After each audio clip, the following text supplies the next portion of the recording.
Hey, how's it going, everybody? This is Kinama, and we're back doing some more V for Variety. Since I've been getting back into this, I've been having quite a lot of fun. So, I changed out my floor here and added same texture here on this is the ceilings. I figured if I was going to build the whole base out of this, it was going to be way too much weight. I needed to mix in either some of the black or the cyan to this. But I decided just to do the strip of the floor and this stuff. That would make it a little bit easier. That way I don't have to change the walls. And I like it. So, yeah, stuff's been done. So if we go back over, this is actually completely set up now. You may notice this looks a little bit different. If we come back over to my desert base. Whoa, whoa, whoa, whoa, whoa, whoa. Yeah.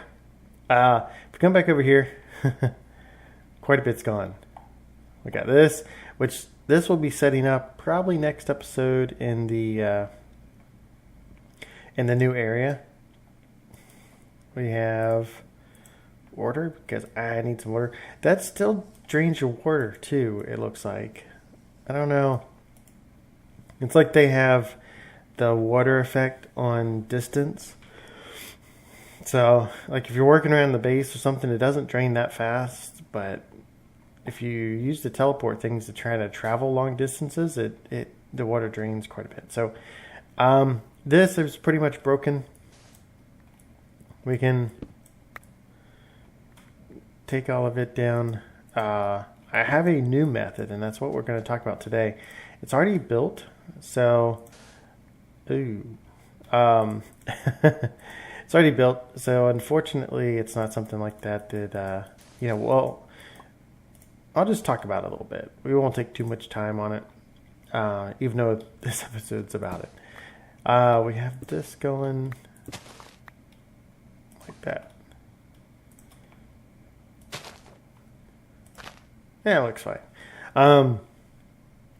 But yeah, so this place is pretty much cleared out. I was trying to see if there's something else I could use for bulk storage, because I didn't want to use the storage drawers, but it turns out they really are the better option for the materials. So I could have looked all of this up. I was like, screw it, I have the materials. I had these on AutoCraft, so I will craft them. I made an inventory panel. You can see it's got quite a lot of cobble in it. The cobble is just coming from this cobblestone generator. Not too big of a deal. So, and this nutrient distillation, which needs to fuel the inventory panel, is my barrel that I had under there. So basically there's the teeny inventory system, the small, the medium, and each of these kind of go up by like 1800 or 1700. You see this is 5184 items. This one is 6912. This one is 8640. It's hard to see with this UI. Oh, well, it's hard to see now when I fall in a hole. So 10,386. Yeah, so and so on all the way up to this one. 34,000. So all of these, it's still easier just to make a 64K disk drive. So yeah, so these things are pretty much out. Yeah, I will break it all down. Break it all down. All this stuff. Oh, there we go. It's like, it's quiet. And am I filled up? I am. Oh, the nice thing about those two, you may notice, it's like, where's all the cobblestone? They hold their inventory. So I guess that is one benefit to this. You can't click on it or anything to see what's in it. You can see the number of items. That's why I had the inventory panel actually hooked up to it. So, ooh. And let's break some of these. So as you can see, it kept the items. So it's basically kind of designed like a deep storage unit was before, but not exactly. Ooh, that's what happens when you step on a cactus. I'll leave this here. I have enough cobblestone back at the base. So yeah, these not really worth it, in my opinion, but they're pretty easy to craft, actually.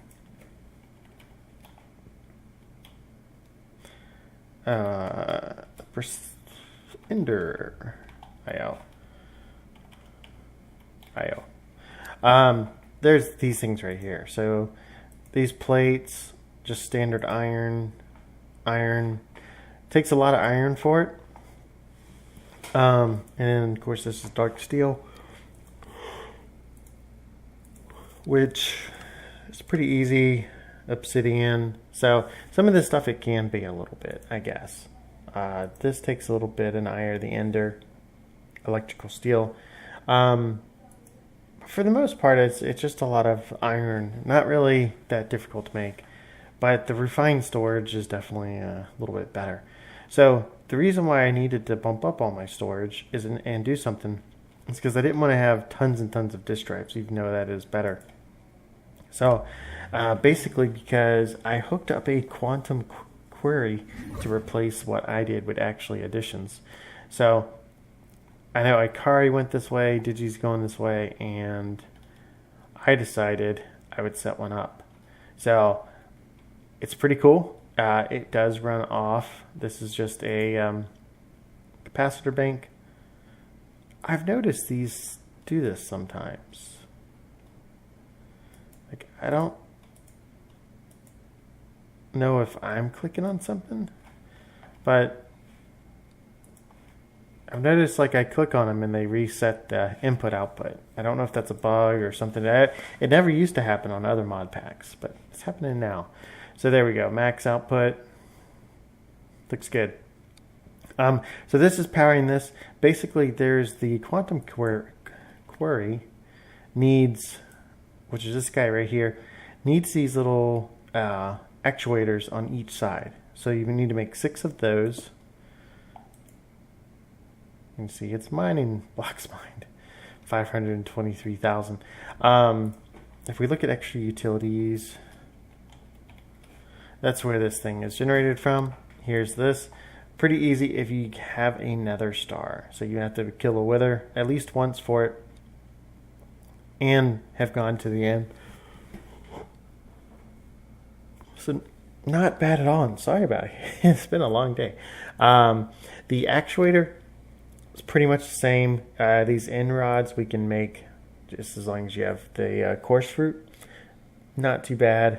Blaze rods. Shulker pearl. That's something. So all in all, it's pretty easy to make this. And it takes quite a lot of power, but the solar panel generation that I have, and especially with being in the end is always daytime. So the solar panels never have a downtime, basically. So you did notice there's a filter. So you could filter out things that you want it to auto-destroy. The query will auto-destroy any items that does not match this filter. So actually you can filter just what you want. I noticed this biome changes. Like here it says rainforest, before it said something else, like a mountain biome. I don't know. I've looked at it different times and it's stated different biomes. Silk Touch book is how this thing gets Silk Touch. You can see it's basically pumping everything in here. Stone, alabaster. You maybe saw some leaves, some grass, different stuff. There's some standard ores, redstone, you name it. But this thing's producing stuff so fast. I have it actually filtering all the stone, all the smooth stone, to a trash can. Because to be honest, I really don't need it. Because I'm taking all the ores, and this is... I basically moved everything, as you saw from the old base over here. So I set up a big inventory system, kind of what I had before. Moved all my drives over so that all that stuff was easy. I set up for more drives, tons of storage, and then I moved all my automation. So yeah, we'll go through this here in a second. So yeah, so all the ores come in and they automatically get kind of ground up, processed, but this thing just pumps everything right into here, with the exception of stone. Now, you may notice I already have about 30,000 stone.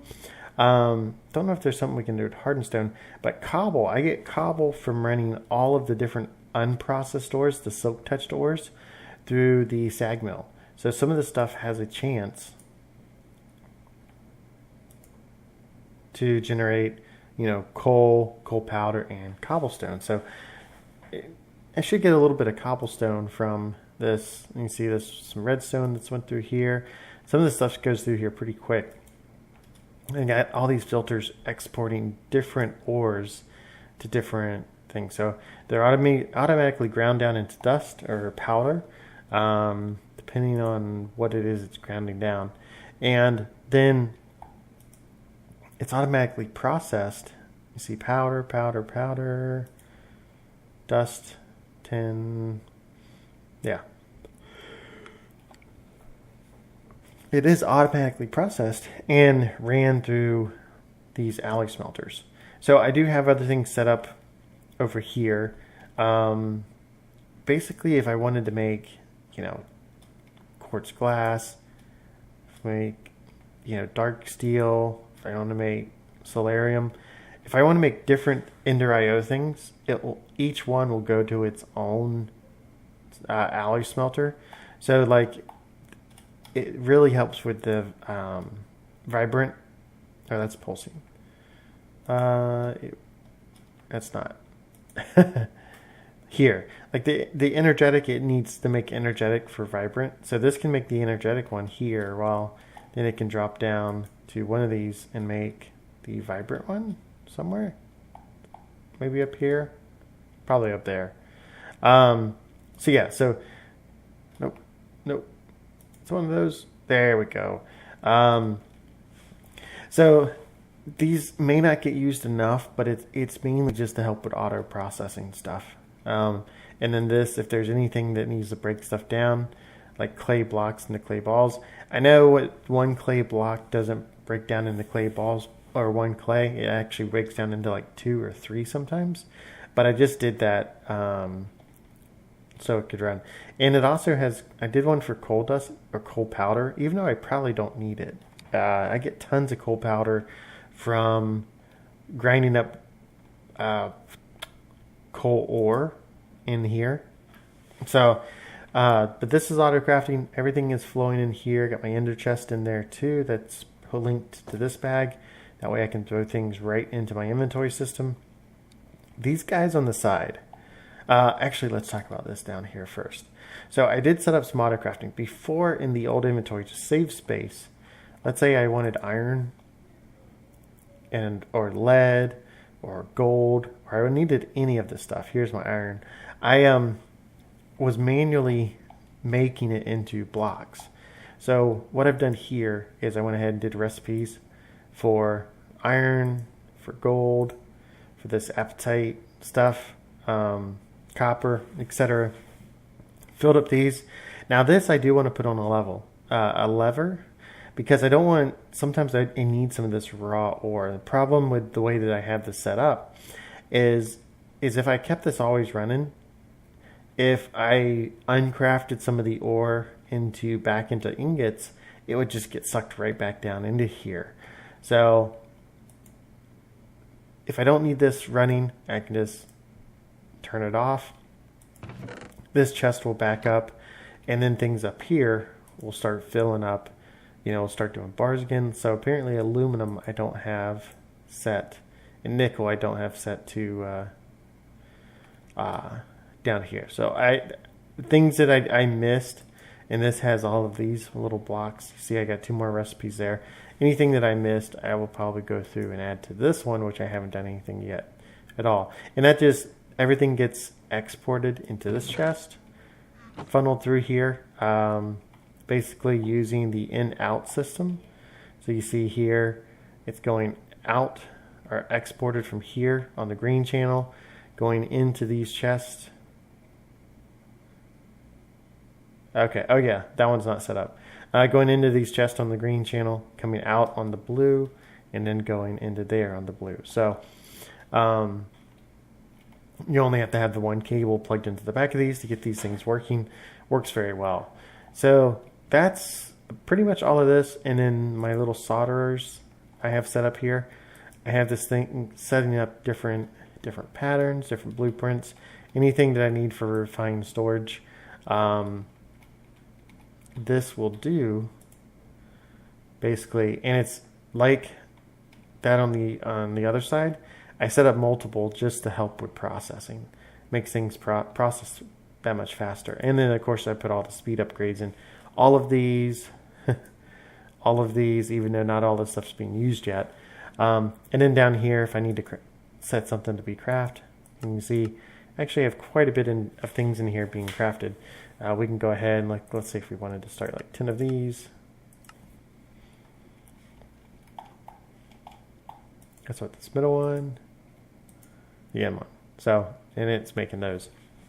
So pretty easy. Yeah, I turned that off. Very good. So yeah, so that is all of this. I'm going to put in a floor down here. This side, I may just keep all white, not much to it. Nice white room for all my processing. I need to figure out a better area for this stuff. Possibly over on this side. These are all crafters that I already have set up with all my patterns so far. So basically I can make a pattern for something, come up here, drop it in, yeah, the next closest one to be done. So what I do want to get into is automating some actually addition stuff. You can see I already started it with a few pieces here, and hope to get into more of that. So if I fill up this going all the way down, I do have all of these empty that I can do auto crafting. And I like that design on the wall. I think that's pretty cool. Some of these that I'm using Ender.io stuff, I may go ahead and just drop in some facades, clean it up so it looks good.